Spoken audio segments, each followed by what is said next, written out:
तस्मै श्री गुरुवे नमः।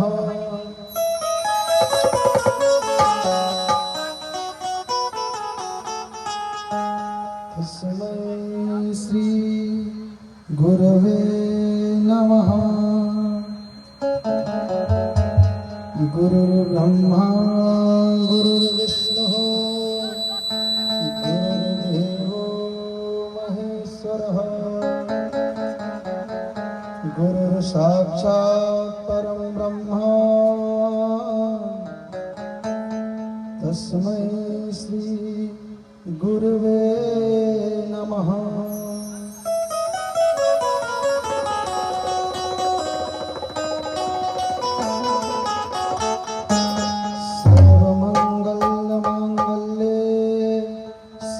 सर्वार्धसाधिके शरण्ये त्र्यम्बके गौरी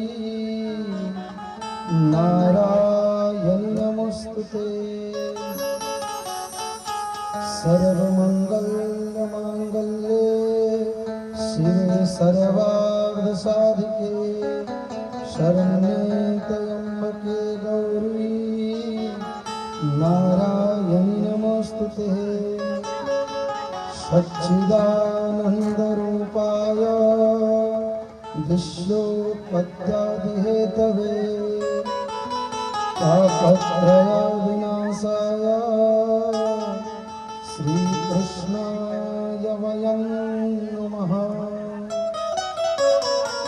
श्रीकृष्णाय वयं नमः।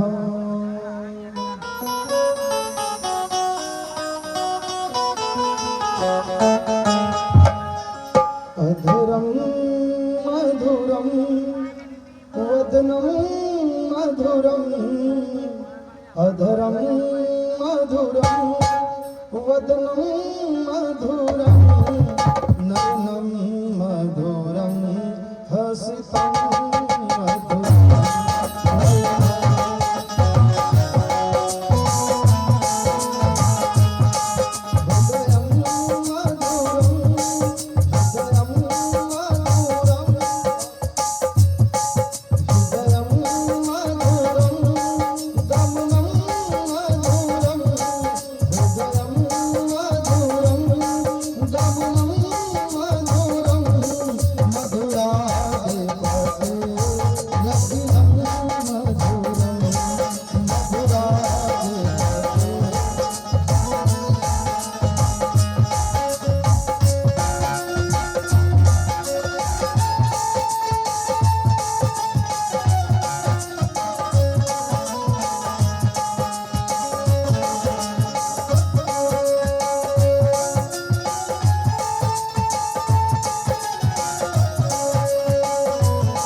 जय जय श्री राधे श्री राधे आवाज फट रहा है।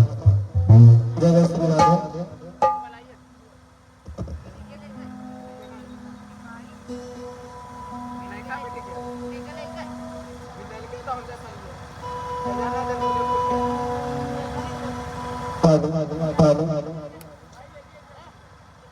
हेलो हेलो आप सभी श्रोता बंधु भगवत प्रेमी जो रोड पर बैठे हैं उनसे आग्रह है कि इतना लंबा चौड़ा पंडाल है, उसके बावजूद भी आप लोग रोड पर बैठकर शीत में अपना स्वास्थ्य को खराब करने के लिए बैठे हुए हैं, तो ये अच्छा नहीं लग रहा है। आप लोगों से आग्रह है कि इस पंडाल में ही आकर आप लोग बैठें, इससे कथा कहने और कथा सुनने वालों को आनंद मिलता है। इस बात को गौर करेंगे और कृपा करके इसी पंडाल में आकर आप लोग अपना अपना स्थान ग्रहण करेंगे।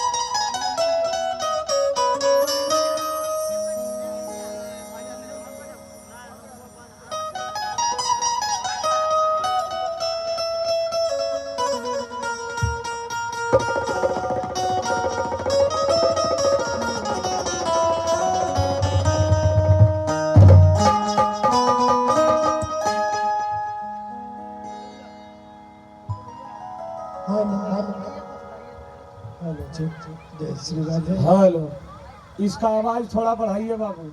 Shri Radhe. Hello hello hello. Shri Radhe. Jai Jai Shri Radhe. Hello Shri Radhe. Shri Radhe.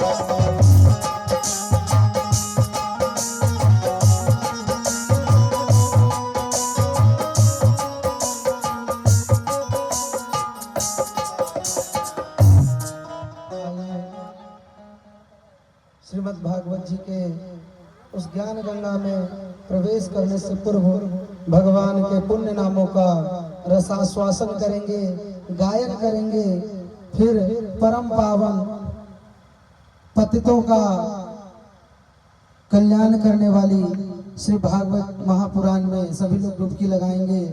आइए सभी लोग ताली बजाते हुए भगवान के पुण्य नामों को गाएंगे। सभी लोग गाइए। जय जय नारायण नारायण नारायण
जय उमापति महादेव की नमः पार्वती पतये हर हर महादेव।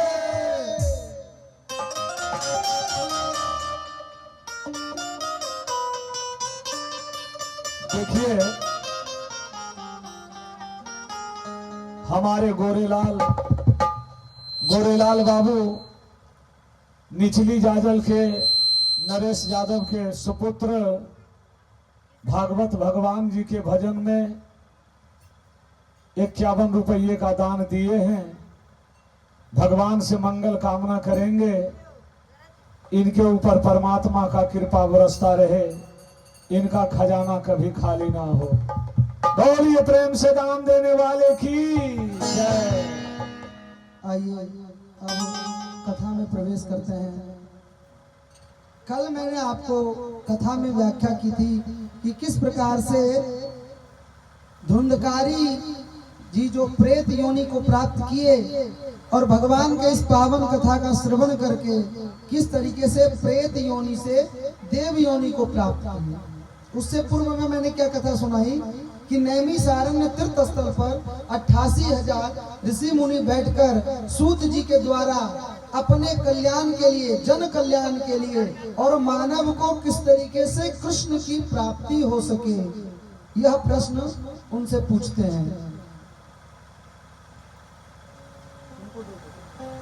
किस तरीके से मानव का कल्याण हो सके, यह प्रश्न पूछते हैं।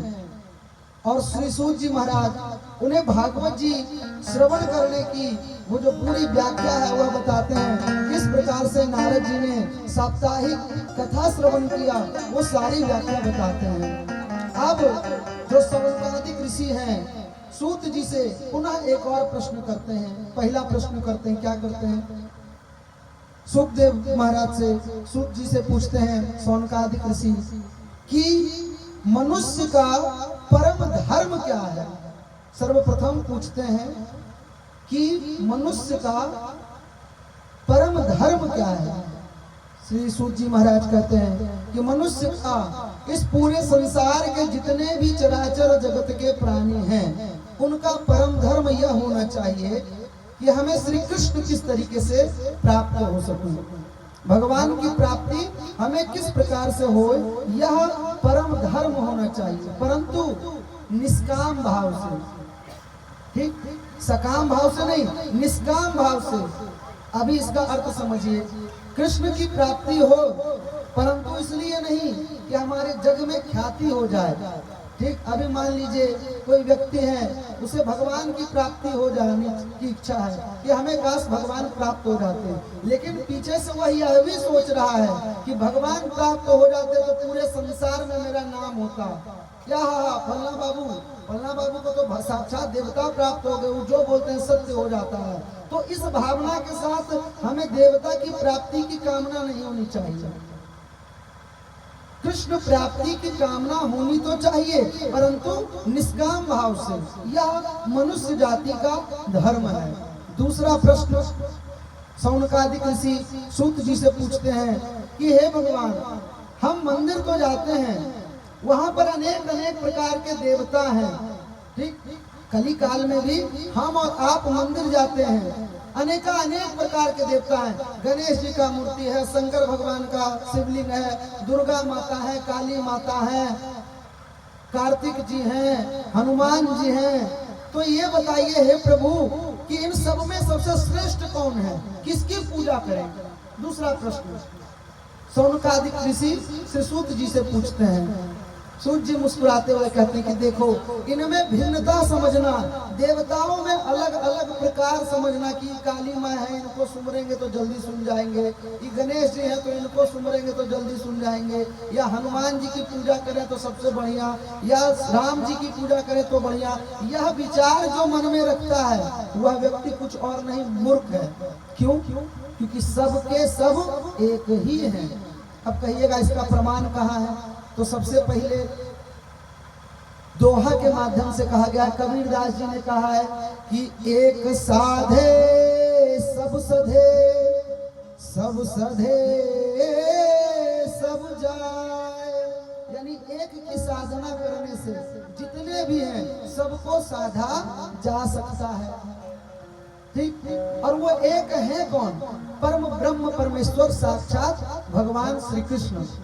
अब आप लोग यह विचार करते होंगे कि भगवान श्री कृष्ण जी की कथा पंडित जी कह रहे हैं इसलिए कृष्ण भगवान को बढ़िया बता रहे हैं, उन्हीं को सर्वश्रेष्ठ बता रहे हैं। तो देखिए, मैं ये नहीं कह रहा हूँ कि हरि श्रेष्ठ है। कौन बोल रहे हैं? मानस जी में, और कोई नहीं, साक्षात भगवान शंकर। किससे बोल रहे हैं? जगदम्बा, ब्रह्मा, राजराजेश्वरी, विंध्यवासिनी माँ पार्वती से बोलते हैं भगवान शंकर। क्या बोल रहे हैं? उमा कहाँ हूँ मैं अनुभव अपना, सत हरि बचन जगत सब सपना। उमा कहाँ हूँ मैं अनुभव अपना, सत हरि बचन जगत सब सपना। भूत भावन भगवान शंकर कैलाश पे बैठे हुए माँ पार्वती साक्षात जगदम्बा को यह बता रहे हैं, इस संसार में हरि का नाम के अतिरिक्त सब कुछ मिथ्या है, सब कुछ झूठ है। अब भगवान श्री कृष्ण गीता में भी वही बात कर रहे हैं। क्या कर रहे हैं? अनन्या सिंचन्तयो मां ये जना पशुपासते, तेषां नित्यं भयुक्तानां योगक्षेमं व्याहामहम्। योगक्षेम, किसी भी प्रकार से मेरी आराधना करने वाले, अनन्य रूप से मेरी भक्ति को करने वाले को मैं अवश्य ही प्राप्त हो जाता हूँ। इसीलिए भैया, किसी भी स्वरूप में हो, किसी भी स्थिति में हो, किसी भी देवी देवता का नाम लेते हैं तो सबके सब एक ही हैं। यह चीज को समझिए। कैसे? जैसे एक वृक्ष है, ठीक, एक वृक्ष है और उस वृक्ष में अनेक प्रकार की डाली है, तना है, पत्ते हैं, सब कुछ है, परंतु जो जड़ है वो एक ही है। जिससे वह फल फूल रहा है वो एक ही है, वो जड़ ही है। इस चीज को समझना चाहिए। दूसरा प्रश्न जो शौनकादिक ऋषि ने पूछा, और तीसरा चीज उन्होंने पूछा कि सूत जी यह बताइए कि भगवान को शास्त्र कहते हैं अजन्मा। कल मैंने कहा था ना कि भगवान का नाम क्या है? सच्चिदानंद। ठीक, मतलब सत्य, जो पहले भी सत्य थे, अभी भी सत्य हैं और बाद में भी सत्य रहेंगे। ठीक, तो भगवान को शास्त्र अजन्मा कहता है, जिनका जन्म कभी ना हुआ, जिनका नाश कभी ना हुआ हो। फिर भगवान जन्म कैसे लेते हैं, भगवान की मृत्यु कैसे होती है, यह बताइए। सुखदेव महाराज कहते हैं कि देखिए, भगवान जो है ना तो जन्म लेते हैं ना तो मृत्यु को प्राप्त करते हैं। क्या करते हैं? तो जब जब धर्म की हानि होती है तब तब भगवान अपने भक्तों को बचाने के लिए, अपने भक्तों की रक्षा के लिए अवतार लेते हैं। और यही बात रामचरितमानस में भी कहा गया है। क्या कहा गया है? कि जब जब हो धर्म की हानि, जब जब होए धर्म की हानि, जब जब होए धर्म की हानि, जब जब होए धर्म की हानि,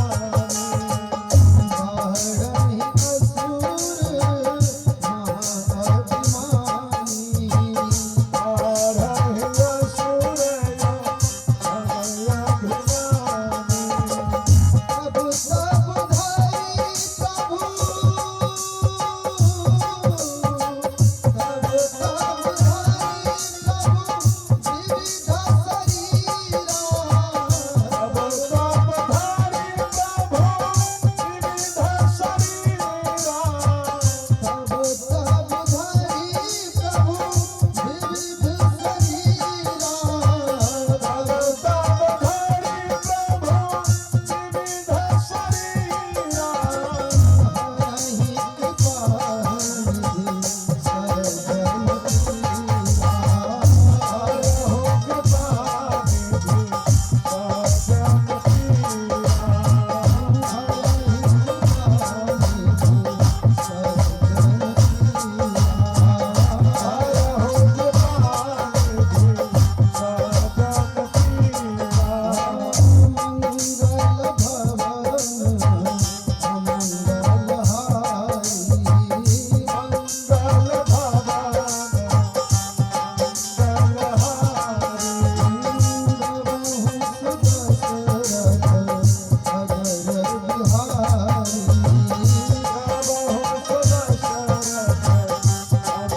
असुर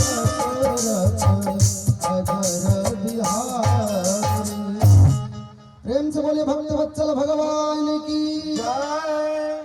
कहते हैं कि जब जब होए धर्म की हानि, बड़ा ही असुर महाअभिमानी, तब तब धरि प्रभु विविध शरीरा, हरहि कृपा निधि सज्जन पीरा। यानी जब जब इस धराधाम पर धर्म की हानि होती है, जब जब महाअसुर जो अभिमानी हैं उनकी संख्या में बढ़ोतरी होती है, तब तब प्रभु विविध प्रकार के रूप में आते हैं, अनेक प्रकार के स्वरूप को धारण करते हैं और सज्जन लोगों को, सत्पुरुषों को, संतों को बचाते हैं और पुनः धर्म संस्थापित करते हैं। इस प्रकार से भगवान ने यह काम करने के लिए कुल 24 बार इस पृथ्वी पर, इस धराधाम पर अवतार लिया है। कितनी बार? 24 बार इस धराधाम पर भगवान अवतार लिए। परंतु उन 24 अवतार में जो सबसे पूर्ण अवतार, संपूर्ण अवतार कहा गया है, वह 2 कहा गया है। पहला भगवान श्री राम का और दूसरा भगवान श्री कृष्ण का। परंतु इन दोनों में अगर तनिक भी हम अंतर समझते हैं कि भगवान श्री कृष्ण श्रेष्ठ थे या भगवान श्री राम श्रेष्ठ थे, तो दोनों में अंतर समझना हमारी मूर्खता है। क्यों? क्योंकि राम कृष्ण दोनों एक हैं, अंतर नहीं में, इनके नयन गंभीर हैं, उनके चपल विशेष। इन दोनों में निमिष मात्र का भी, यानी इतना सा भी अंतर नहीं है। कहिएगा कैसे, किस प्रकार से दोनों में कोई अंतर नहीं है? तो सुनिए, भगवान श्री राम ने जो जिया है, ठीक, यानी भगवान श्री कृष्ण और भगवान श्री राम में बस अंतर इतना ही है कि भगवान श्री राम ने जो जिया है उसको भगवान श्री कृष्ण ने गाया है। अब बोलिएगा कैसे?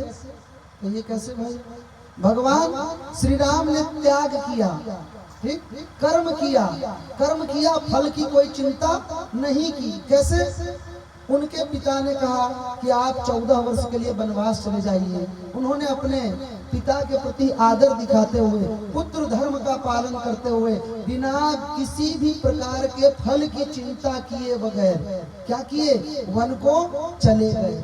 तो गए थे तो राम बनकर, परंतु जब लौटे तो श्री राम बनकर लौट कर आए। जब वहां पर थे तो केवल अयोध्या जैसी नगरी का राजपाट उनके हाथ में था, परंतु जब लौटे तो पूरा उत्तर से लेकर दक्षिण तक, यानी उत्तर प्रदेश से लेकर श्रीलंका तक का राज्य जो था एक तरीके से श्री रामचंद्र जी का था। बिना कुछ सोचे समझे सीधे उन्होंने अपने पिता की आज्ञा का पालन किया। और ध्यान दीजिए, यही बात भगवान श्री कृष्ण ने गीता में गाया है कि भैया कर्म करो, फल की चिंता मत करो। जो भगवान श्री राम ने जिया है वह भगवान श्री कृष्ण ने गाया है। इस प्रकार से भगवान ने 24 अवतार लिए और इन 24 अवतार की व्याख्या के लिए जो सर्वश्रेष्ठ ग्रंथ है वो श्रीमद् भागवत महापुराण है। प्रेम से बोले श्री भागवत भगवान की जय। अब यह जानिए कि भागवत जी की रचना कैसे हुई, ऐसे महापुराण की रचना कैसे हुई, किस प्रकार से ऐसे ग्रंथों की रचना हुई है। तो मैंने कल प्रथम श्लोक में भगवान की व्याख्या की थी और दूसरे श्लोक में श्री शुकदेव महाराज की व्याख्या की थी।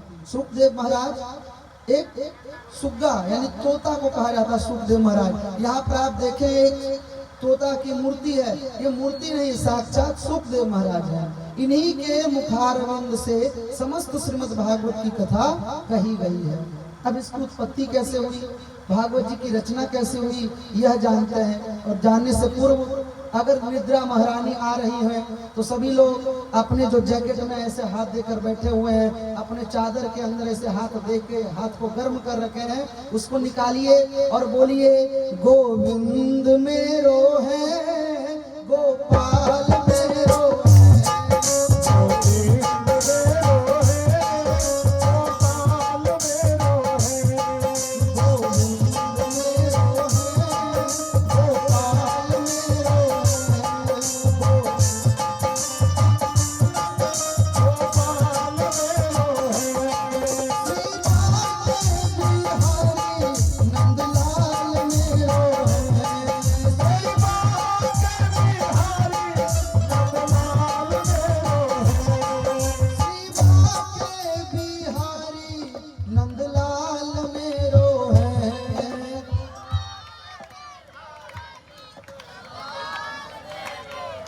नहीं आवाज आ रही है। आज देखिए पुरुषों की संख्या कम है, स्त्री लोग ज्यादा है, तो आज एकदम पीछे से आवाज आनी चाहिए यहाँ तक। बोलिए श्री बाके बिहारी नंदलाल मेरो है।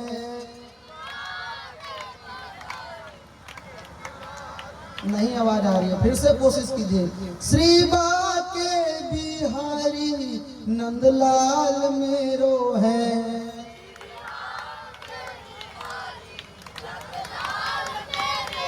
हाँ, अब कुछ बात आई। आप दोनों हाथ को ऐसे निकालिए, ऐसे निकालिए दोनों हाथ को। हाँ, सभी लोगों के हाथ निकलने चाहिए ऐसे। ठीक, कुर्सी पर भी बहुत सारे सज्जन लोग बैठे हुए हैं, उनसे विनम्र आग्रह है भैया। ठीक, निकालिए अपने हाथ को। क्यों? क्योंकि जिनका हाथ ऊपर उनका मामला सुपर, और जिनका हाथ नीचे वो इस पंडाल के पीछे। ठीक, इसलिए हाथ निकालिए। बोलिए श्री बाके बिहारी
अभी भी ना बोलने वालों की।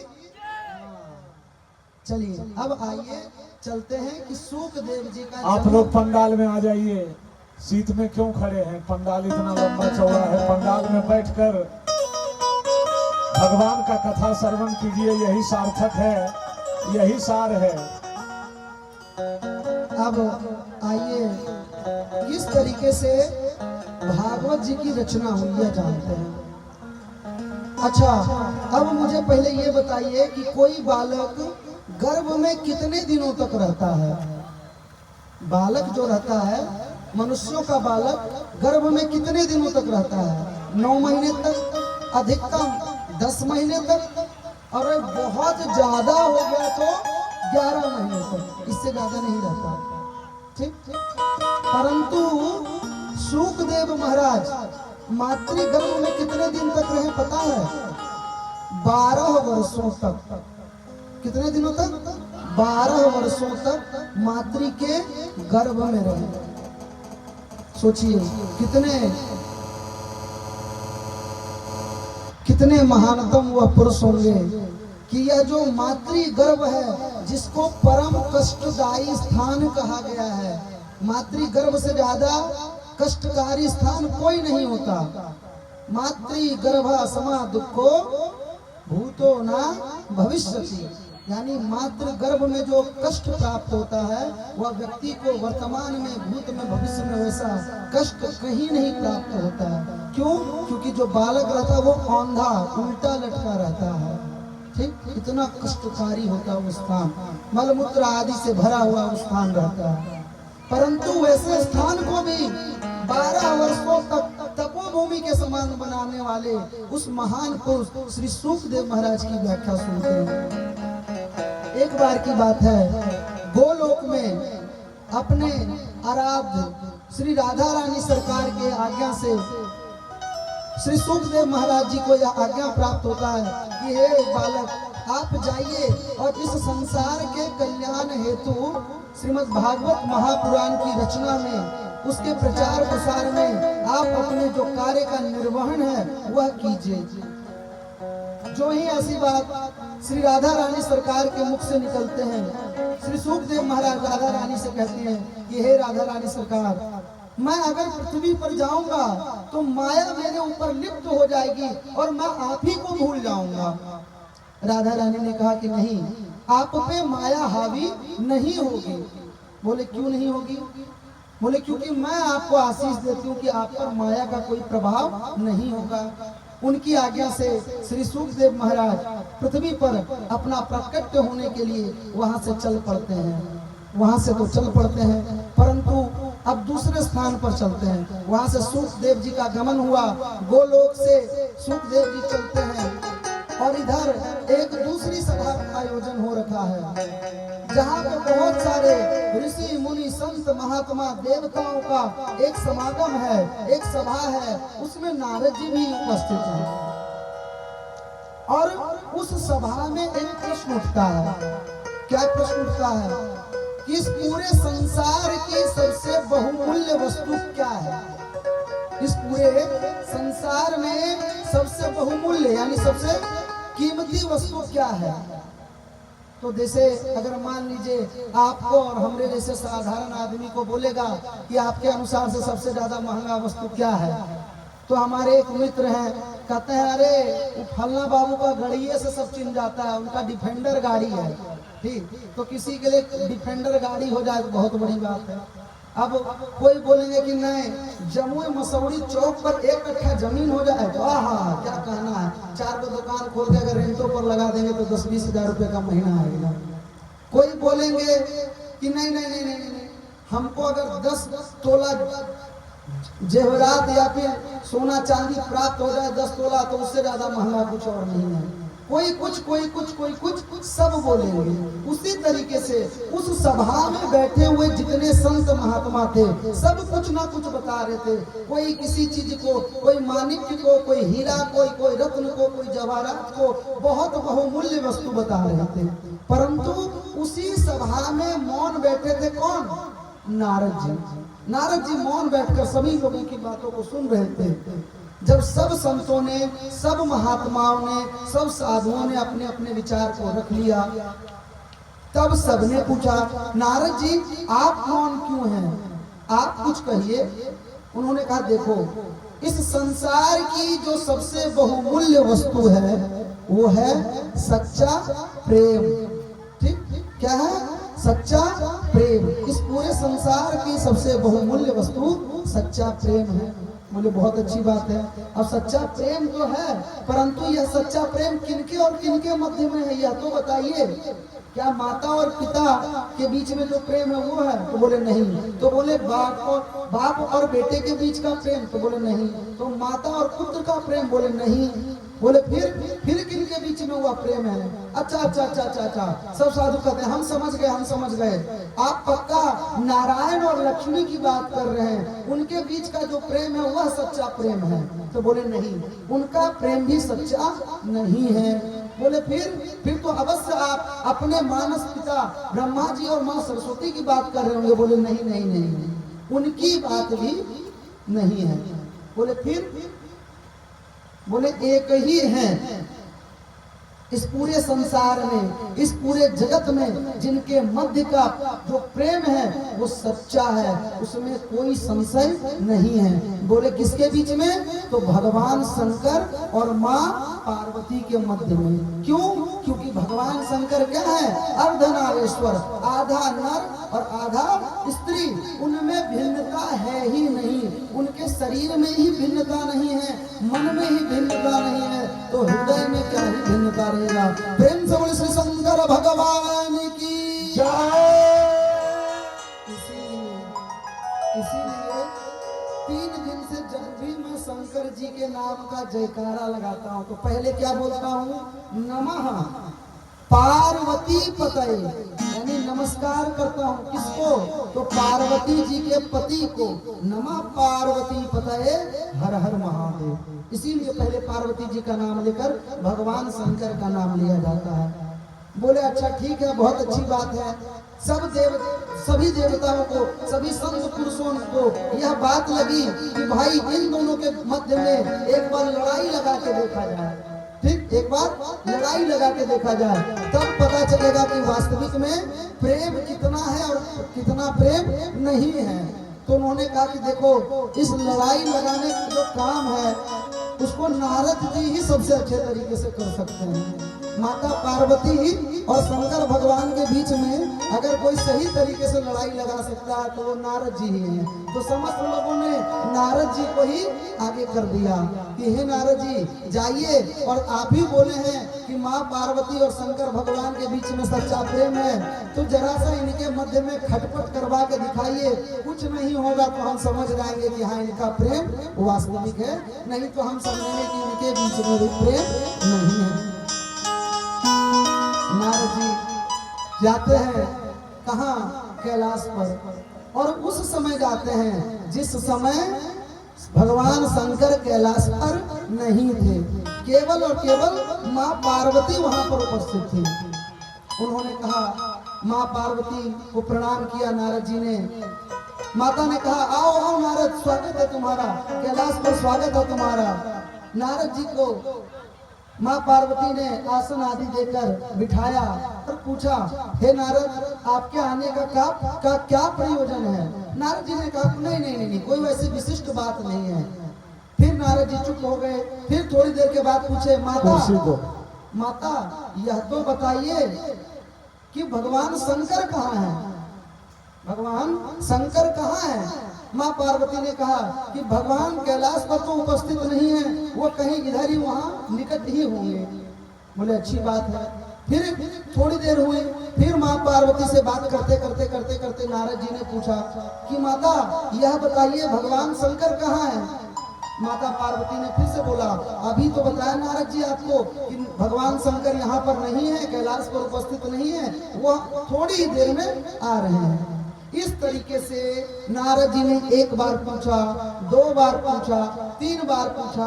अब तीन चार बार जब नारद जी ने पूछा तो माँ पार्वती ने कहा, नारद ऐसी कौन सी बात है जो तुम मुझसे नहीं बता रहे हो और बार बार पूछ रहे हो कि भगवान शंकर कहाँ है? तो बोले नहीं नहीं नहीं नहीं नहीं, ये बात जो है केवल मैं भगवान शंकर को ही बताऊंगा।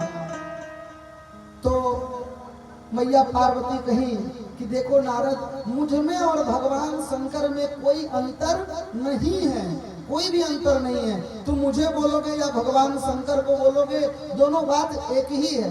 बोले नहीं नहीं नहीं, ऐसा थोड़ी है, मुझे तो शंकर भगवान को ही वो बात बतानी है।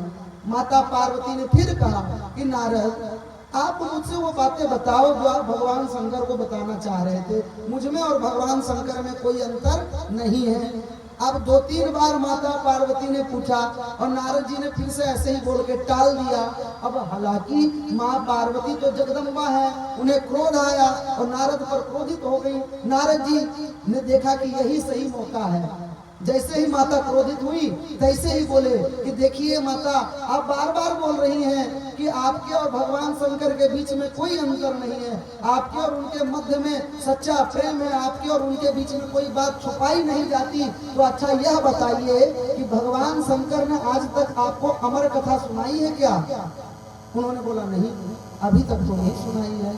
बोले अच्छा, अभी तो आप बहुत बोल रही थी कि हमने और भगवान शंकर में कोई अंतर नहीं है। अच्छा, कभी भगवान शंकर ने आपको यह बताया कि जो गले में मुंड का माल यानी खोपड़ियों की माला जो पहने रहते हो किसका है?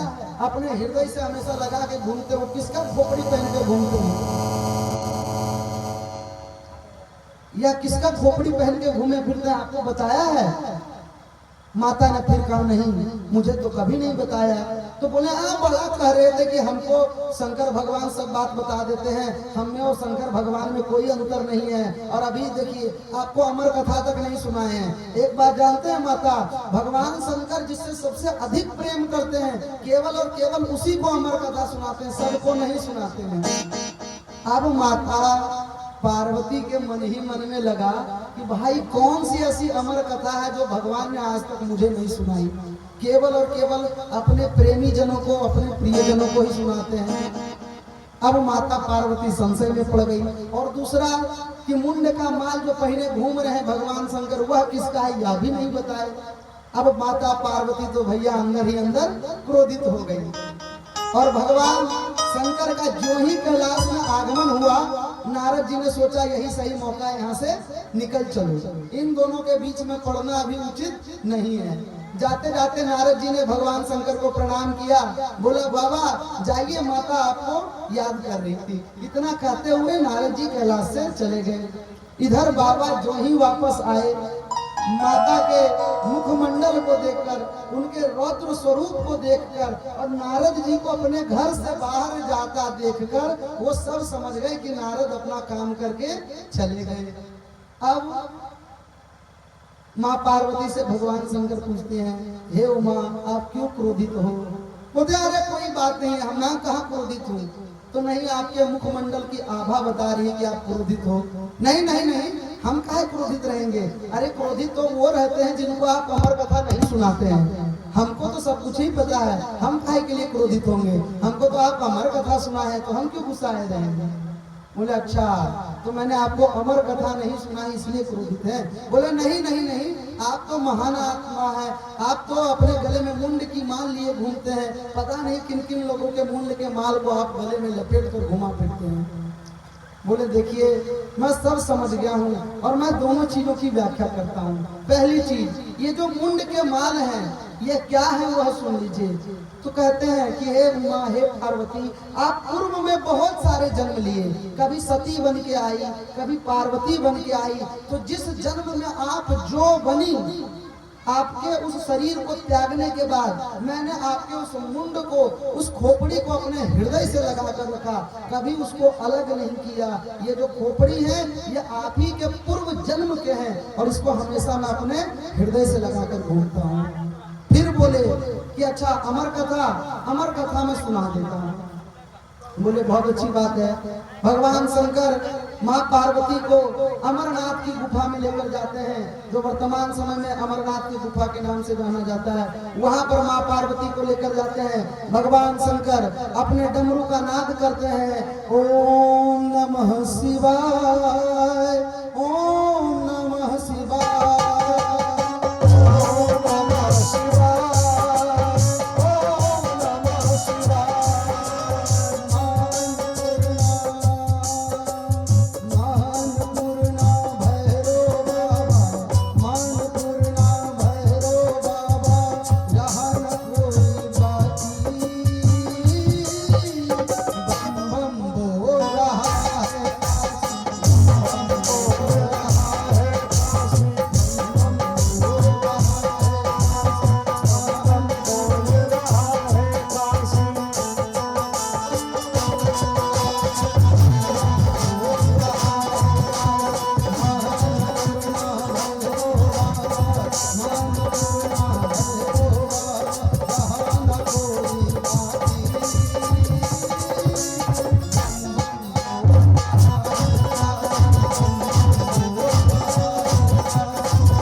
उस अमरनाथ गुफा के चराचर जितने भी जीव जंतु थे उस गुफा को छोड़कर चले जाते हैं। भगवान शंकर का त्रिशूल उनके हाथों से निकलता है और उस गुफा के उस पर्वत के 3 परिक्रमा कर उसमें उपस्थित जो जीवित चराचर जगत थे उनको सबको वहां से विदा कर वह त्रिशूल भी गायब हो जाता है। भगवान शंकर के गले में जो बासुकी नाग है वह भी गायब हो जाते हैं और भगवान शंकर बैठ बैठकर माँ पार्वती को अपने मुखारविंद से साप्ताहिक अमर कथा का श्रवण करवाना शुरू करते हैं। उसी समय गोलोक से चले हुए श्री सूकदेव महाराज एक सूक के अंड में प्रवेश करते हैं, यानी एक सूक यानी तोता के अंडे में प्रवेश करते हैं और उसी समय वह अंडा फूट जाता है और भगवान शंकर इधर अमर कथा सुनाना शुरू करते हैं। अब यहाँ पर एक बात आती है, चूंकि अगर मैं आज कुछ बोल दूं और कल उस पर चर्चा ना हो तो यह बात भी उचित नहीं है।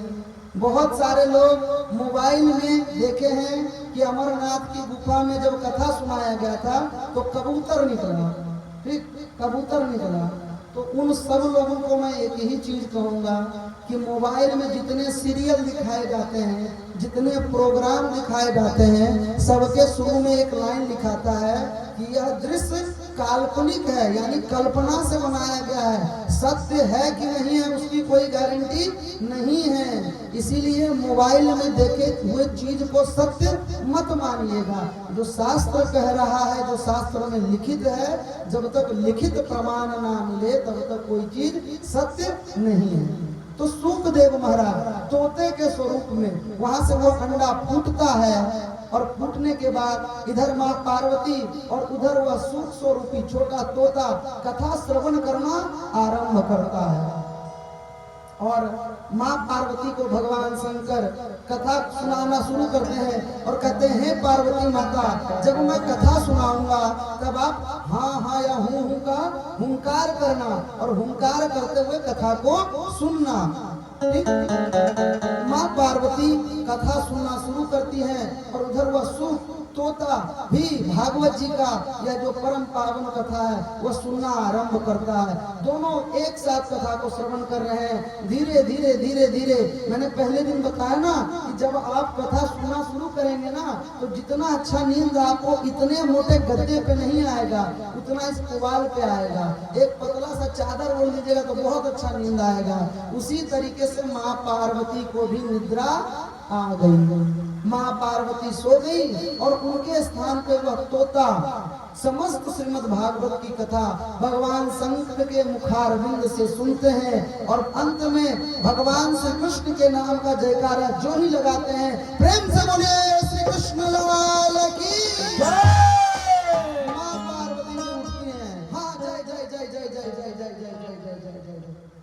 पता है माँ पार्वती को नींद कब आई? पांचवें दिवस माँ पार्वती को नींद आ गई। कब? जब भगवान श्री कृष्ण उद्धव जी को कहाँ भेज रहे थे? अपने गोप और गोपियों के पास, ठीक।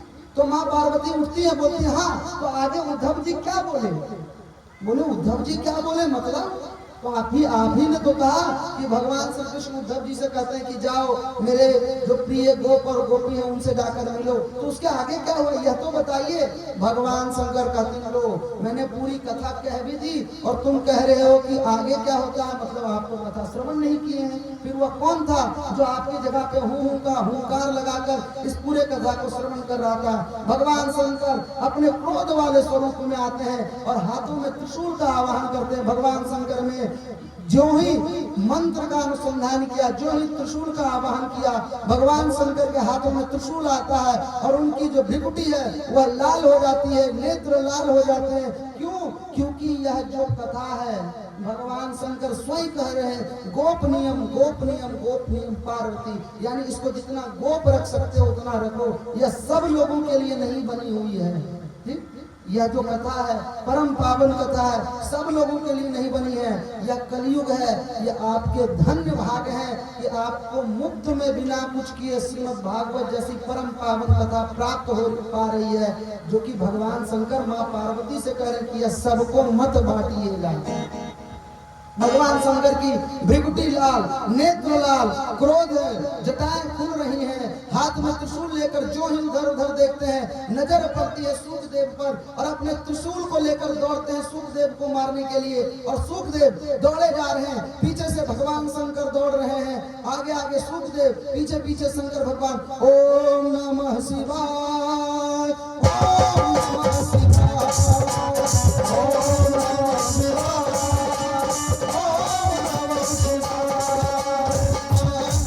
Oh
विष्णु जी के पास दौड़ कर जाते हैं, फिर ब्रह्मा जी के पास दौड़ कर जाते हैं, कोई उनकी रक्षा नहीं कर पाता है। दौड़ते हुए कहाँ जाते हैं? तो बद्रिका आश्रम, जहाँ पर क्या है, साम्य प्रयाय नाम का एक आश्रम है। किनका?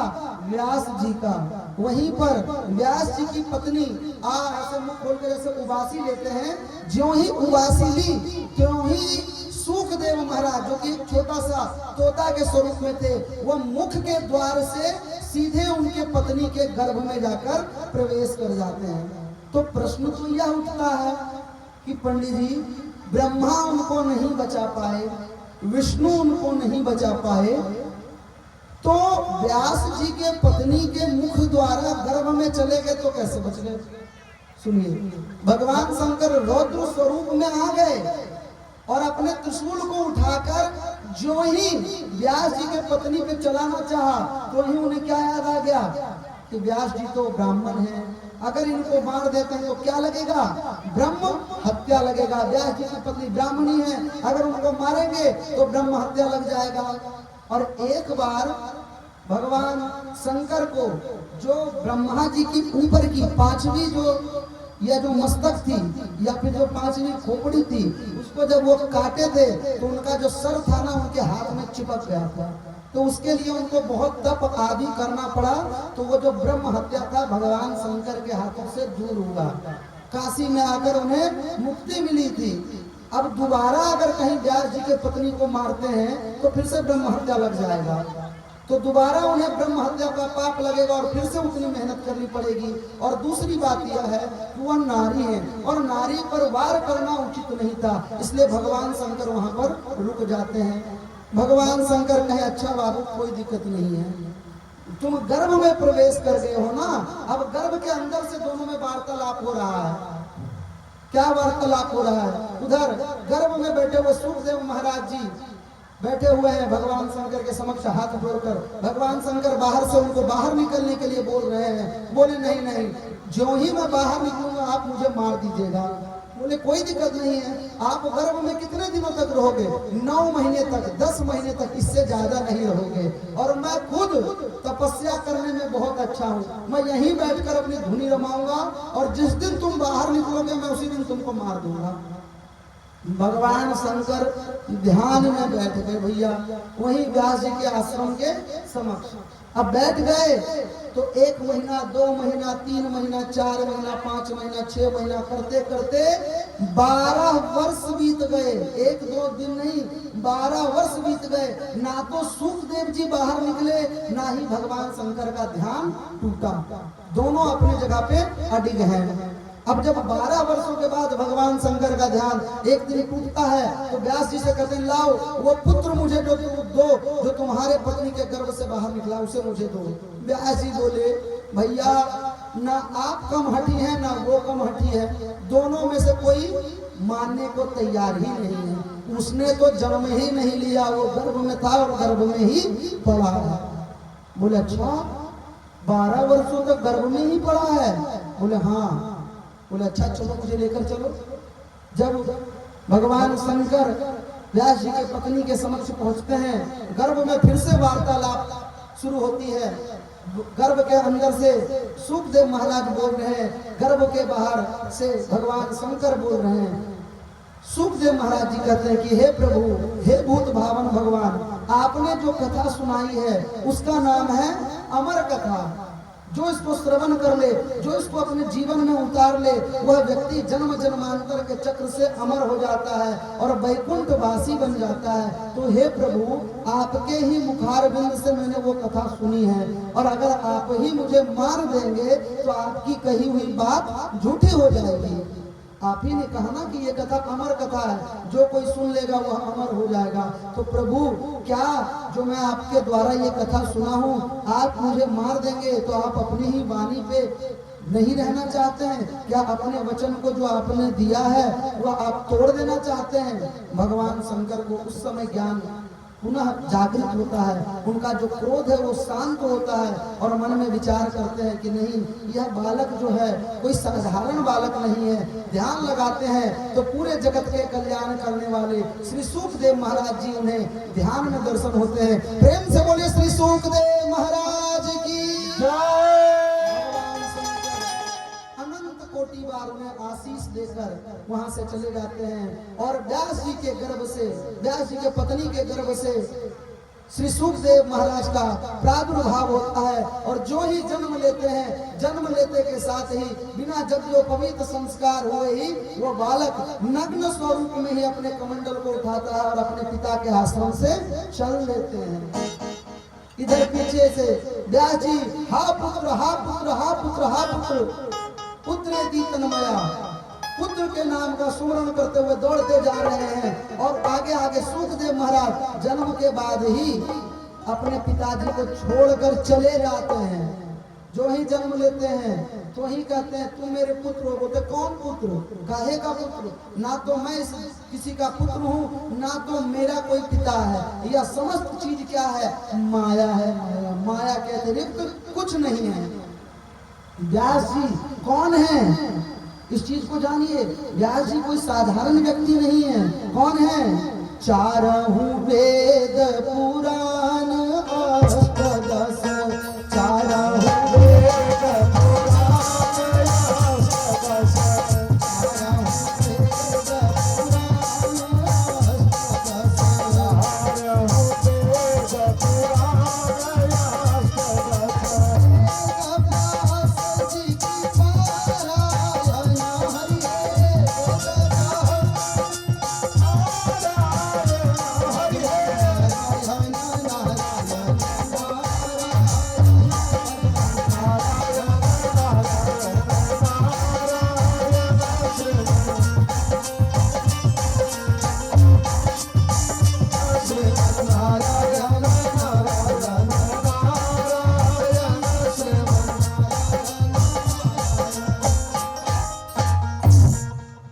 चारहु वेद पुराण अष्टदश, चारहु वेद पुराण यानी 4 वेदों की रचना करने वाले, पुराण अष्टदश 18 पुराणों की रचना करने वाले वो है वेद व्यास। समझे? कोई साधारण व्यक्ति नहीं है। और उनके पुत्र उनके आगे से चले जा रहे हैं और वो पुत्र पुत्र पुत्र पुत्र करते हुए दौड़ते हुए जा रहे हैं। आगे आगे पुत्र दौड़ता हुआ जा रहे हैं और पीछे पीछे वेद व्यास जी दौड़ते हुए जा रहे हैं। उस समय जो वृक्ष हैं वो उनको आत्मज्ञान देते हैं कि हे व्यास जी, आप किसको पुत्र कह रहे हैं? यह कोई साधारण पुरुष नहीं, यह तो विभूति है अपने आप में, यह भागवत के भविष्य में परम ज्ञाता होने वाले हैं। इसलिए हे व्यास जी, आप इनको साधारण व्यक्ति मत समझिए, ये इस संसारिक माया में लिप्त होने वालों में से नहीं है। इसलिए आप पुत्र पुत्र करके दौड़ जो रहे हैं, रुक जाइए, मत दौड़िए। व्यास जी जिनका कोई पुत्र नहीं था और एक पुत्र हुआ भी तो वह भी वन की ओर दौड़ता हुआ चला गया। अपने आप में बहुत ही उन्हें हीनता का अभाव हो रहा है। अब व्यास जी सोच रहे हैं किस प्रकार से मैं अपने पुत्र को वापस लेके आऊं, और विचार करते करते करते करते करते जब उनकी स्थिति कर्म रुदन करने वाली हो गई, तब वहां पर श्री नारद जी का प्रकट हुआ। वहां पे श्री नारद जी का प्रादुर्भाव हुआ। नारद जी आते हैं, कहते हैं व्यास जी, देखिए मैंने कहा था ना पहले दिन कि नारद जी को आप साधारण व्यक्ति मत समझिएगा। नारद जी का मतलब ये नहीं कि इधर का बात उधर, उधर का बात उधर, नहीं। नारद जी परम ज्ञानी में से एक, ब्रह्म ऋषियों में से एक है। नारद जी ने क्या कहा कि बोले कि आप सत्संगति कीजिए, अच्छे लोगों के साथ अपनी संगति कीजिए और श्रीमद् भागवत की रचना कीजिए। बोले क्या मैंने जो 18 पुराण रचे हैं वो काफी नहीं है? बोले कि हाँ, वह अपने आप में पर्याप्त हैं, परंतु उनको समझने के लिए उसमें जो रस होना चाहिए वह रस पूर्णता श्रीमद् भागवत जी में है। अच्छा, अभी अगर यहाँ से किसी से पूछूं कि भैया 18 पुराण हैं, कौन कौन से पुराण हैं, कि केवल आप नाम बता दीजिए 18 का, तो बुरा मत मानिएगा, परंतु ये सत्यता है कि बहुत कम ही ऐसे लोग होंगे जो 18 पुराण के केवल नाम बता दें। ठीक, 18 पुराण जो हैं उनके नाम केवल बता दें, यह बहुत बड़ी बात है। पढ़ना तो बहुत दूर की बात है, 18 पुराण के नाम बहुतों को नहीं पता होगा। 4 वेद जो है, मुझे तो यह उम्मीद है कि बहुत सारे लोग बता देंगे 4 वेदों का नाम, परंतु 18 पुराणों का नाम नहीं पता हम लोगों को, बहुत लोगों को नहीं पता होगा। इसमें मैं किसी की निंदा नहीं कर रहा हूँ, है यह स्थिति है वास्तविकता में। ज्ञान का स्तर जो है हम लोगों का धीरे धीरे नीचे जाता जा रहा है। ठीक, और अपने अपने तर्क शक्ति के अनुसार से जिसको जैसा उचित लगता है धर्म को वैसे तोड़ मरोड़ के उपस्थित कर देता है, बोलता नहीं ऐसे ही सही है। ठीक, ऐसे ही सही है। बाकी जो वेद पुराण में क्या लिखा वो तो पढ़ेंगे नहीं, लेकिन जो हम कह रहे हैं वही सही है। ठीक, अब नारद जी जो है 4 श्लोक का चतुश्लोकी भागवत व्यास जी को प्रदान करते हैं, जिसे ब्रह्मा जी के द्वारा नारद जी ने प्राप्त किया था। इधर व्यास जी अपने गुरु सानिध्य में रह के उन 4 श्लोकों से 18,000 श्लोकों की व्याख्या करते हुए श्रीमद् भागवत महापुराण की रचना करते हैं। प्रेम से बोलिए भागवत भगवान की जय, श्री व्यास जी महाराज की जय। देखिए निंदिया महारानी लगता है अभी। हाँ चलिए, निंदिया महारानी आई है तो सभी लोग हाथ अपने बाहर निकालिए, ताली बजाते हुए बोलिए गोविंद जय जय गोपाल जय जय गोविंद जय जय गोपाल जय जय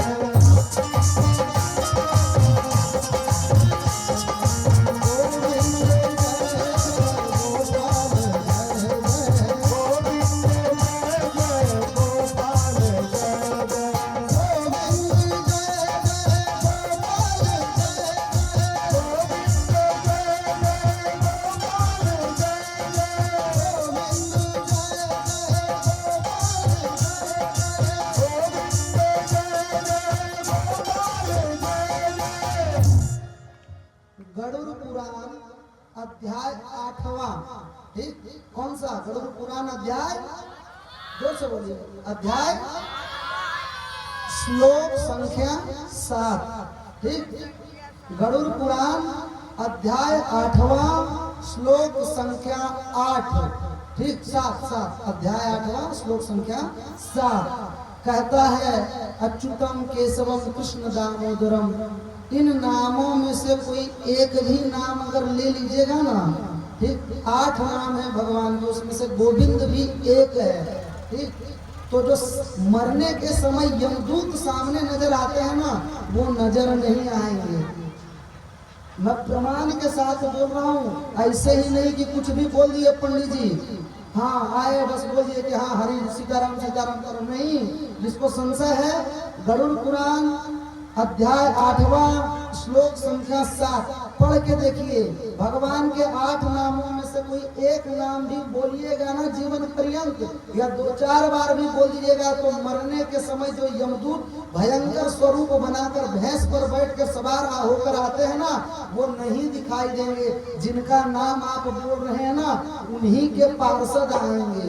इसीलिए हम बोल रहे हैं कि बार बार बोलते हैं कि अपने हाथ को निकालिए, ताली को बजाइए और भगवान का सुमरन कीजिए। अब बोलिए गोविंद जय जय गोपाल जय जय, गोविंद जय जय गोपाल जय जय, गोविंद जय जय गोपाल जय जय, गोविंद जय जय गोपाल जय जय, राधा रमण हरि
बोलना है भैया, ये नहीं कि 2 बार 4 बार बोले बस। हाँ पंडित जी अपने बोलेंगे बोलेंगे चुप हो जाएंगे, आप ही का कल्याण होगा। बार बार मैं प्रमाण दे देकर बोलता हूँ। अब ये नहीं बोलेंगे, आप बोलेंगे, बोलिए गोविंद जय जय गोपाल जय जय, गोविंद जय जय गोपाल जय जय, गोविंद जय जय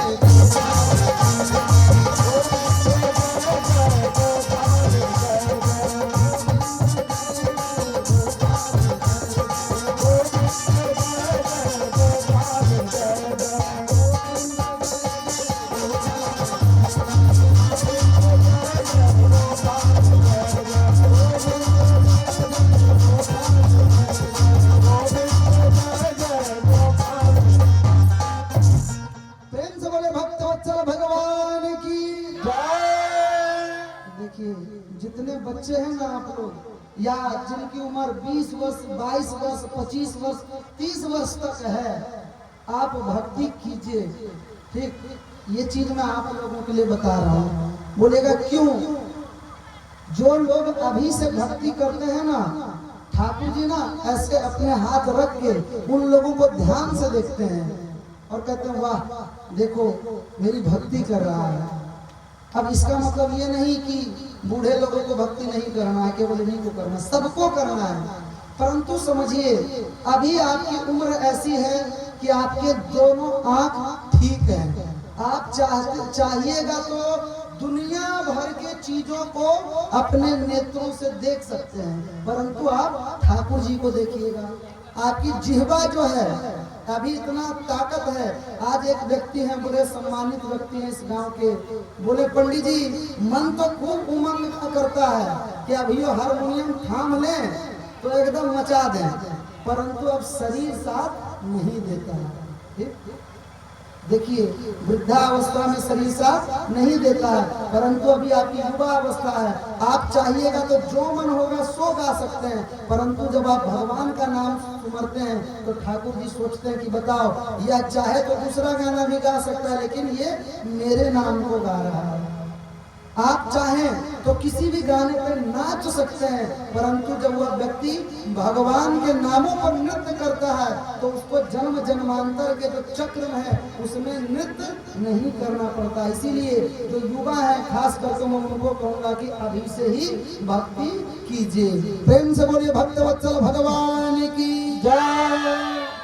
अब देखिए, अच्छा यह बताइए कि कथा कहाँ पर विराम दिए थे? अभी कहाँ पे विराम दिए थे बताइए? कि कथा सुन रहे थे कि बस ऐसे ही आगे चल गया? कहाँ पर अभी कथा विराम दिए हैं बताइए? कहाँ पर कथा अभी रोके हैं ये बताइए? गोविंद जय जय तो बाद में आया बाबू। व्यास जी ने भागवत जी की रचना कर ली, और ये मैं ऐसा नहीं कि मैं भूल गया हूँ, बस आपको देख रहा हूँ कि कितना कथा सुन रहे हैं। अभी मैं फिर से पूछूंगा कि कथा कहाँ पर विराम देंगे। आप सुनिए, देखिए व्यास जी ने 18,000 श्लोकों से युक्त भागवत जी की रचना कर डाली, और वो सोचते हैं कि यह भागवत मैं सबसे पहले किसको दूं? कौन है ऐसा व्यक्ति जिसको यह भागवत सुपुर्द किया जाए? वह सोचते सोचते बहुत ध्यान में जाते हैं और यह सोचने लगते हैं कि यह कौन ऐसा व्यक्ति योग्य है जिसको यह भागवत जी मैं सबसे पहले सुपुर्द करूं। उसी समय उनको अपने पुत्र की याद आती है कि मेरा एक पुत्र था जो जन्म के साथ ही वैराग्य को धारण कर लिया। ठीक, अब देखिए यहाँ पे एक बड़ी बात आती है, इस चीज को समझिए। भागवत जी को अगर भागवत जी को चाहते तो वो किसी को भी जाकर दे देते कि देखो मैंने एक नए ग्रंथ की रचना की है, इसको पढ़िए। परंतु व्यास जी ने सबसे पहले उसको सौंपने से पहले ये देखा कि जिस व्यक्ति को मैं ये सौंप रहा हूँ वो योग्य है कि नहीं है, वो योग्य है, उस लायक है कि नहीं है कि हम उसको भागवत जी दे सके। भागवत जी इतना परम पावन है। उन्होंने अपने पुत्र को बुलाने की चेष्टा की, सोचे कि हम अपने पुत्र को बुला लेते हैं, परंतु उनका पुत्र तो परम बैरागी, वो आने से मना कर देंगे। परंतु उससे भी बड़ा प्रश्न यह है कि सुखदेव है कहाँ? सुखदेव महाराज जी किस स्थिति में, किस जंगल में, किस वन में है, किसी को कुछ नहीं पता है। व्यास जी अपने बहुत सारे शिष्यों को अपने पास बुलाते हैं और भागवत जी के आधे श्लोक को उनको याद करवा देते हैं कि भाई ये आधा श्लोक है, इसको याद कर लो और सभी दिशाओं में आप चले जाओ। जितने भी उनके शिष्य थे समस्त दिशाओं में फैल गए और भागवत जी के आधे श्लोक का, पूरे श्लोक का नहीं, आधे श्लोक का गायन करने लगे।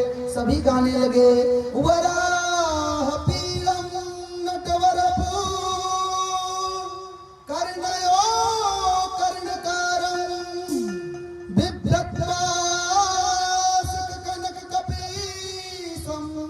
वैजंती चमालम। ऐसा कहते हुए जो व्यास जी के जो शिष्य हैं समस्त दिशाओं में घूमने लगते हैं, समस्त दिशाओं में फैल जाते हैं। और उसी समय एक वन में बैठे हुए जो ही सुखदेव जी महाराज के कानों में ये शब्द जाता है, वराह पीड़म नटवरपु, भगवान श्री कृष्ण के इस सुंदर व्याख्या को सुनते ही व्यास जी का ध्यान, सुखदेव महाराज जी का ध्यान टूटता है और व्यास जी के शिष्यों के निकट जाकर पूछते हैं कि यह जो श्लोक है यह तो आधा है, इसके आगे तो गाओ, इसके आगे की व्याख्या करो। बोलते हैं देखिए ऐसा है, हमें तो हमारे गुरु जी ने इतना ही सिखाया है, इसके आगे तो मुझे आता ही नहीं है। बोले नहीं, इसके आगे कुछ और भी तो होगा, भगवान श्री कृष्ण की इतनी सुंदर व्याख्या है, इसके आगे क्या है, कहो मुझसे कहो। उन्होंने बोला इसके आगे जानना चाहते हैं? बोले हाँ बिल्कुल जानना चाहता हूँ। बोले चलिए, अगर इसके आगे जानना चाहते हैं तो ये तो केवल आधा श्लोक है, ऐसे 18,000 श्लोकों की रचना हमारे गुरु जी ने की है। उन्होंने बोला किसने की है? बोले व्यास जी ने की है। बोले नहीं तो मैं नहीं जाऊंगा। बोले क्यों? क्योंकि मैं जो ही वहां जाऊंगा पुत्र और पिता का वह संबंध जागृत हो जाएगा और मैं इस सांसारिक माया में लिप्त हो जाऊंगा, इसलिए मैं नहीं जाऊंगा। सुखदेव महाराज वापस अपनी गुफा में जाकर बैठ जाते हैं। जितने भी दिशाओं में व्यास जी के जो शिष्य हैं वो गए होते हैं, सब लौट कर आते हैं और एक दिशा का शिष्य जो है वो कहता है, व्यास जी हमने आपके पुत्र को देखा, वह उस वन में बैठा हुआ एक गुफा में बैठकर तप कर रहे हैं। उन्होंने बोला बहुत अच्छी बात है। फिर बोले व्यास जी आपने यह जो श्लोक सिखाया ना वो सुनकर बड़े प्रसन्न हुए, नृत्य करने लगे। बोले अच्छा। बोले फिर जब आधा श्लोक सुना ना तो बोले आगे सुनाओ। बोले फिर तो हमने कहा कि हमारे गुरु जी के पास चलिए वो बताएंगे, तो उन्होंने मना कर दिया। बोले अच्छा कोई दिक्कत नहीं। अब मैं तुम लोगों को दूसरा श्लोक सिखाता हूँ। अब जो सब तरफ शिष्य गए थे सब शिष्यों को एकत्रित कर श्री व्यास जी महाराज फिर से एक श्लोक सिखाते हैं, परंतु आधा। क्या सिखाते हैं? अहो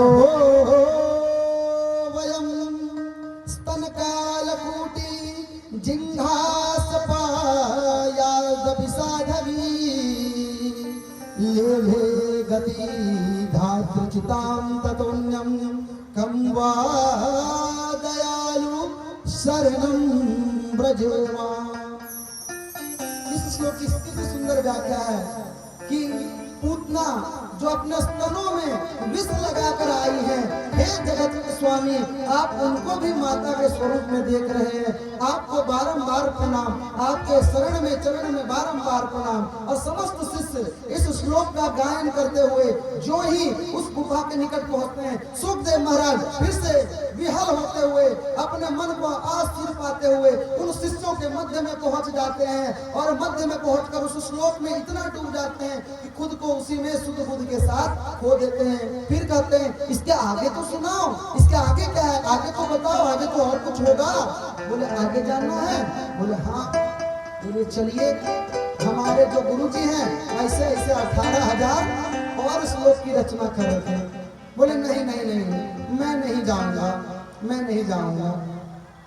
बोले मत जाइए, हमें क्या है, हमें तो श्लोक सिखाते हैं, हम सभी लोग श्लोक का गायन करते हैं। सभी शिष्य वापस फिर से व्यास जी के आश्रम में, साम्यप्राय आश्रम में वापस आ जाते हैं। फिर बोलते हैं कि हे व्यास जी इस बार भी आपके जो पुत्र हैं श्लोक को तो सुने, झूम गए, गायन करने लगे, परंतु आने से मना कर दिए। बोले अच्छा चलो कोई दिक्कत नहीं, एक और श्लोक सीखो। ठीक, तीसरी बार अपने समस्त शिष्यों की मंडली को एकत्रित करते हैं। मंजीरा, झाल, मृदंग, वीणा, कासे आदि सबको एकत्रित करते हैं और भगवान के उस परम नाम का एक धुन बनाकर एक गायन करते हुए वो व्यास जी की पूरी मंडली साम्यप्राय आश्रम से निकलती है। कहाँ?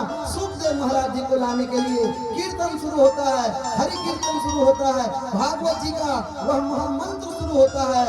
शुरू धीरे धीरे होता है और अपने चरम पे पहुंचता है। ओम नमो भगवते वासुदेवाय।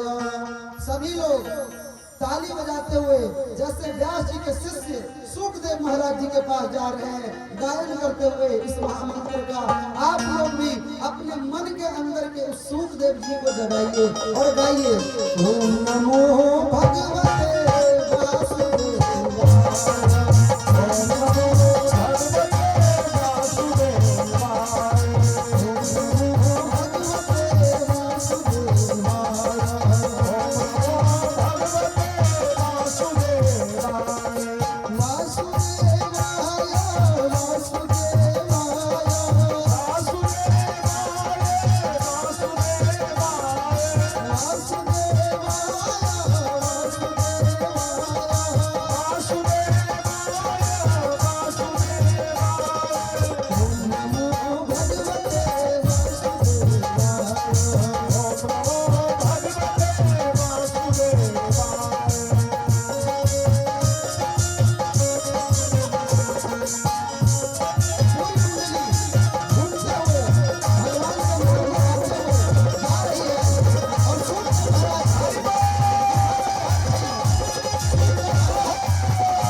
शिष्यों को जैसे व्यास जी ने मंत्र सिखाया, हम भी आपको सिखाते हैं। हालांकि ये तो आपको आ रहा है, परंतु गा क्यों नहीं रहे हमको भी समझ में नहीं आ रहा है। बोलिए ओम, जोर से बोलिए, सभी लोग बोलिए ओम नमो भगवते वासुदेवाय। बारी बारी से बोलवाइए महाराज जी। पहले ऐसे पता नहीं चल रहा है कौन बोल रहे हैं कौन नहीं बोल रहे हैं। ये माता जी बिल्कुल नहीं बोल रही है। ये महामंत्र है, इसको ले लीजिए।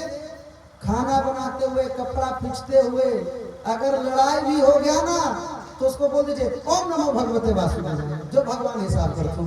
ठीक, लड़ाई झगड़ा भी हो जाए तो यही बोलते हुए हिसाब करने के लिए बोलिए। बोलिए पुरुष वर्ग में कोई नहीं बोलेंगे, केवल उधर बोलेंगे। बोलिए ओम, नहीं जो स्त्री है केवल वही बोलेंगे ओम नमो भगवते वासुदेवाय। हाँ, अब इधर पुरुष वर्ग में सभी बोलेंगे ओम नमो भगवते वासुदेवाय। जैसे वहां पर व्यास जी के शिष्य गा रहे हैं, हम लोग भी गाएंगे।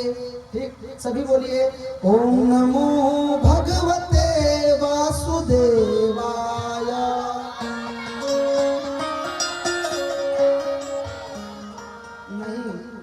नहीं आवाज आ रही है, जोर से बोलिए ओम नमो भगवते वासुदेवाय।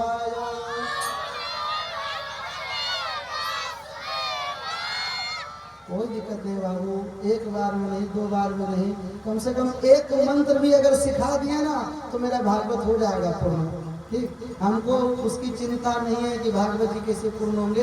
एक मंत्र भी अगर सीख गए और मरते समय जाते समय ओम नमो भगवते वासुदेवाय निकल गया ना, उस समय सबका कल्याण हो जाएगा, आपका भी और मेरा भी। हमको चिंता नहीं है कि भागवत जी पूर्ण होगा कि नहीं होगा। अगर मंत्र सीख गए तो आपका जीवन तो अवश्य पूर्ण हो जाएगा और मेरा इस व्यास गद्दी पर बैठना भी पूर्ण हो जाएगा। बोलिए ओम नमो भगवते वासुदेवाय। ओम नमो भगवते वासुदेवाय। आप सभी बोलेंगे ओम नमो भगवते वासुदेवाय।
पहुंच गए व्यास जी के सामने प्राय आश्रम के द्वार पर और कहते हैं कि हे उस महान ग्रंथ के रचयिता, पिता नहीं, हे उस महान ग्रंथ के रचयिता, उस ग्रंथ को प्रदान करें जिसमें ऐसे सुंदर सुंदर श्लोकों के द्वारा भगवान की व्याख्या की गई है।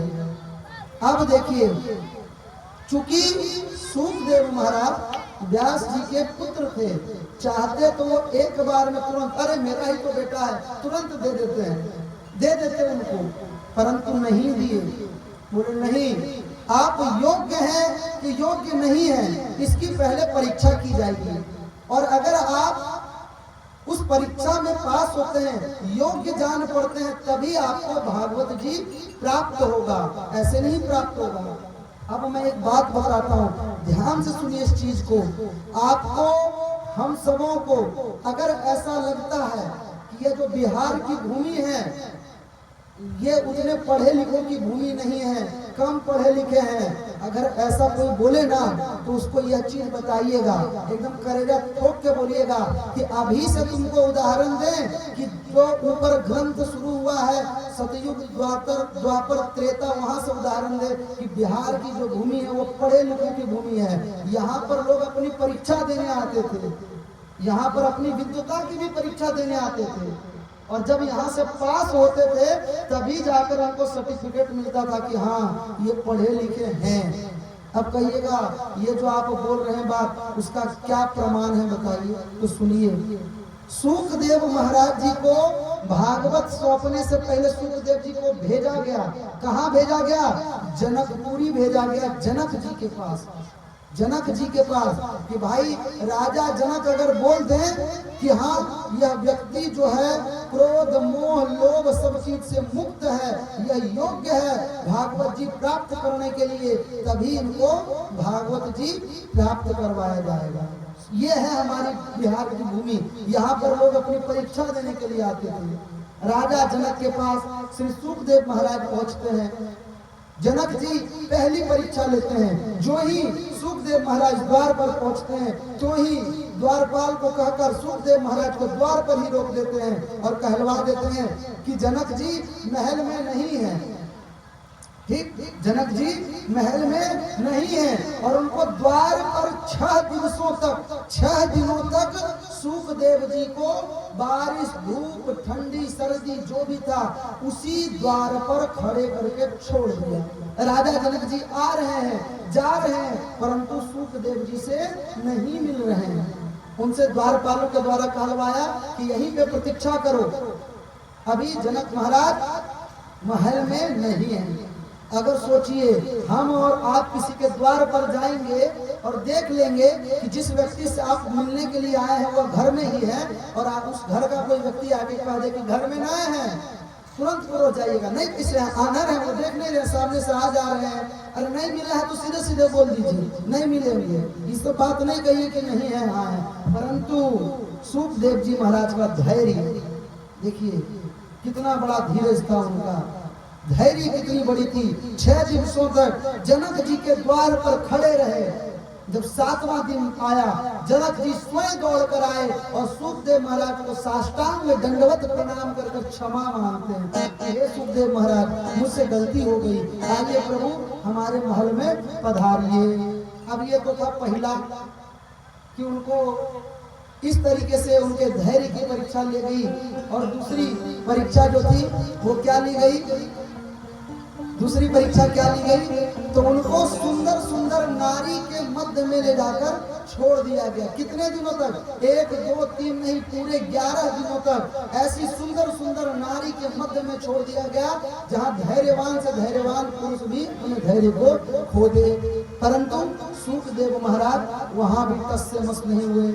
जनक जी महाराज कहते हैं कि आप पूर्णता भागवत जी को प्राप्त करने के योग्य हैं। वहां से सर्टिफाइड हो गए, जनक जी द्वारा सर्टिफिकेट मिल गया भैया कि इनको भागवत जी प्राप्त करवाया जा सकता है।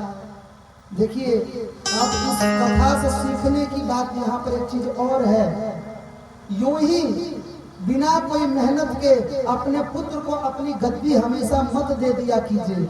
बहुत सारे लोग है ना, दुकानदारी संभालते हैं या कुछ भी करते हैं, उदाहरण दुकानदारी का ही देते हैं, दुकानदारी करते हैं और अपने बेटा को देखते हैं जवान हो गया था, ठीक है तुम करो संभालो ना, दे देते हैं। अपने बेटे का, अपने पुत्र का, पुत्री का पहले योग्यता को जांचिए कि जिस पद को हम इनको दे रहे हैं वो इसके योग्य है कि नहीं है। ये नहीं कि माथा पर चढ़ा लीजिए और अपने पद को यूं ही उनको सौंप दीजिए। यह कार्य कभी भी ना करें। इस कथा से यह भी सीखने को मिलता है। चाहते तो व्यास जी एक बार में ही अपने पुत्र को अपनी वह जो महापुराण की रचना थे वो सौंप सकते थे। चाहे बेटा कितना प्यारा हो उसे सर पे चढ़ाना ना चाहिए। आइए इस भजन को गाते हैं कि जिस भजन में हो, जिस भजन में राम का नाम ना हो, उस भजन को गाना